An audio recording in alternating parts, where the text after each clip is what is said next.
I'm Nina Bleicher, an engineering sales rep in Arizona with Ellsworth Adhesives. Welcome to the E-Lectric series, where we'll be talking about some of the most crucial areas to consider in the manufacture of EV batteries. In the series, we'll be breaking it down into four key focus categories, including protection, sealing, thermal management, and bonding.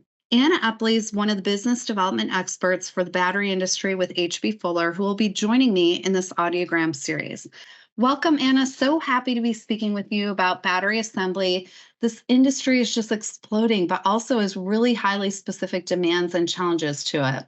Thanks, Nina. I'm excited to be here, and H.B. Fuller is excited to partner with the Ellsworth team to support the fast-evolving battery industry. Our R&D team has been working diligently to create solutions that address the key issues in battery assembly.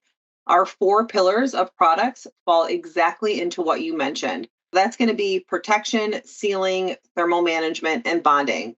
We're always striving to innovate and improve our products to stay ahead of the latest challenges that we are seeing on a day-to-day basis when working with our battery customers at all stages of the process. Perfect. I know we're going to deep dive into each of these areas individually with their own episode, but let's talk briefly about why these four areas are so important in battery manufacturing. First, protection is all about flame retardancy. For obvious safety reasons, it's a crucial priority, and the goal is to do just that. It's to protect the battery in the unfortunate event of a fire.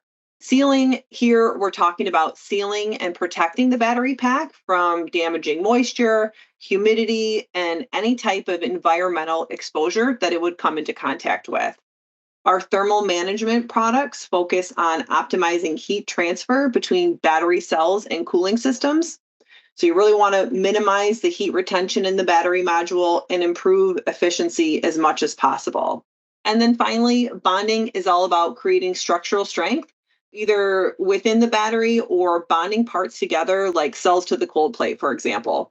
If any of these four elements aren't designed and produced appropriately, they could lead to a number of problems ranging from very dangerous situations to inefficiencies and battery failures. So important. I'm excited to learn more and hear about the latest innovations to address these issues. Sounds good, Nina. We'll dig into it next time, starting with our EV Protect line. EV Protect specifically addresses protection and fire management. We have a few innovative products in this category that I can't wait to share with everyone. Great, Anna. Until next time, thanks for listening and look out for episode 2 in our E-Lectric series, which will be all about battery protection.